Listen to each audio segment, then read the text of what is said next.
Naam, habari ndugu mpenzi mtazamaji na mdau wa masuala ya saikolojia. Nilioko mbele yenu hapa ni Mwinjilisti John Zakaria, na wasaa huu nimekuja mbele yenu tena kwa ajili ya kuendeleza darasa letu juu ya saikolojia. Na tukatambua kwamba unapoambiwa saikolojia ni elimu ambayo haizungumzii juu ya makundi ya watu, bali inakwenda kuzungumzia juu ya yale makundi ya tabia za hao watu iko vipi.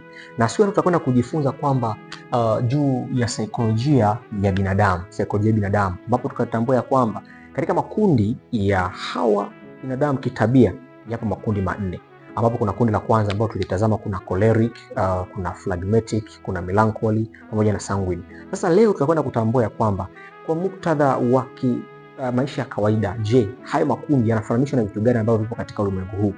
Tukitazama kundi la kwanza ambalo linaitwa ni choleric. Choleric, hili kundi wanafananishwa na moto. Cha kwanza, hawa wapendwa ambao ni choleric wana ile nature ya ukali, watu ambao wana sifa ya ukali sana.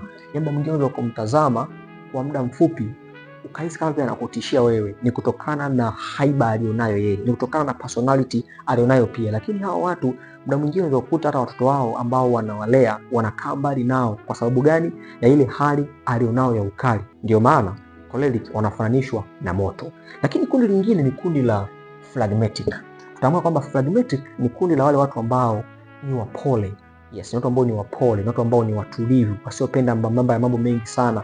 Na changamoto yao hawa wapendwa, endapo akija akakasirishwa, vurugu mechi itawaka. Unaweza kushangaa akafanya maamuzi magumu ambayo yakakosa solution kwa wakati mchache. Ndio maana kuta muda mwingine anaweza kufanya maamuzi magumu ya kujinyonga yeye kama yeye, kwa sababu ni watu ambao wanapenda kukaa kipwekepweke peke yao pasipokuwa na mchangamano na watu wengi. Ndio maana akafananishwa na kundi ambalo yanaitwa maji.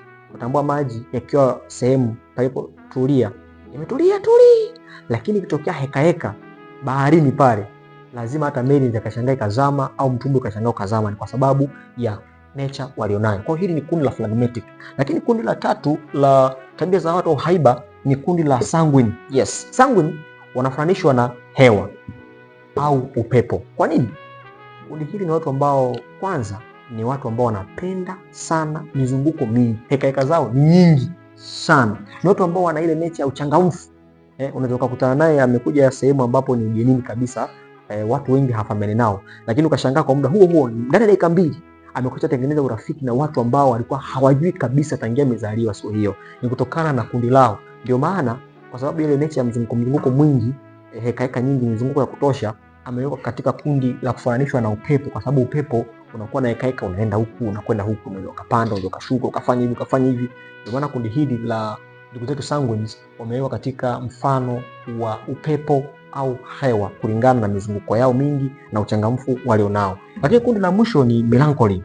Utambua hawa melancholy bwana wamefananishwa na ardhi. Yes, wanafananishwa na ardhi. Cha kwanza, hawa wapendwa ni watu ambao ni watulivu. Ni watu ambao akili zao zina akili. Kwa maana gani? Ni akili ambazo zinapenda kuchanganua mambo mengi. Ni watu ambao wanapenda kuhifadhi vitu vyao moyoni. Hawapendi kuviweka public kwa wadau, mtu awaye yoyote. Ndio maana mtu anaweza kaumizwa, lakini kile kitu ambacho ameumizwa, huyu mtu ambaye ni melancholy asiseme kwa watu, anakanacho moyoni. Ndio maana akaamua kumfananisha na kundi la ardhi, kwamba anafananishwa na ardhi kwa sababu ardhi imesheheni, imebeba vitu vingi sana. Ardhi inakanyagwa na watu wengi, ardhi inakanyagwa na wanyama wengi, ardhi inapitiwa na viumbe vya aina mbalimbali na haiwezi kufanya jambo lolote lile. Ndio maana hawa wapendwa wakafananishwa na melancholy. Choleric anafananishwa na moto kwa sababu ya ukali walionao. Phlegmatic anafananishwa na maji kwa sababu ya hali walionao ya upole, lakini akipata changamoto hivi ya upepo mkali unashangaa anatengeneza heka kubwa ndani ya bahari. Lakini ukitazama sanguine phlegmatic wanafananishwa na upepo au hewa. Kwa sababu gani? Ni watu wa mizunguko mingi, ni watu ambao ni wachangamfu sana. Na kundi la mwisho ni kundi la melancholy ambao wanafananishwa na ardhi. Kwa nini? Ni watu ambao ni watulivu, ni watu ambao hawapendi kusema mambo yao, kuropoka mambo yao kila mahali kutokana na haiba walionayo. Jiulize wewe, upo kwenye kundi gani?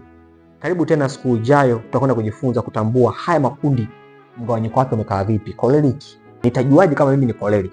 Nitajuaje kama mimi ni sanguine? Nitajuaje kama mimi ni phlegmatic? Nitajuaje kama mimi ni nani? Melancholy. Kaa tayari. Mungu akubariki.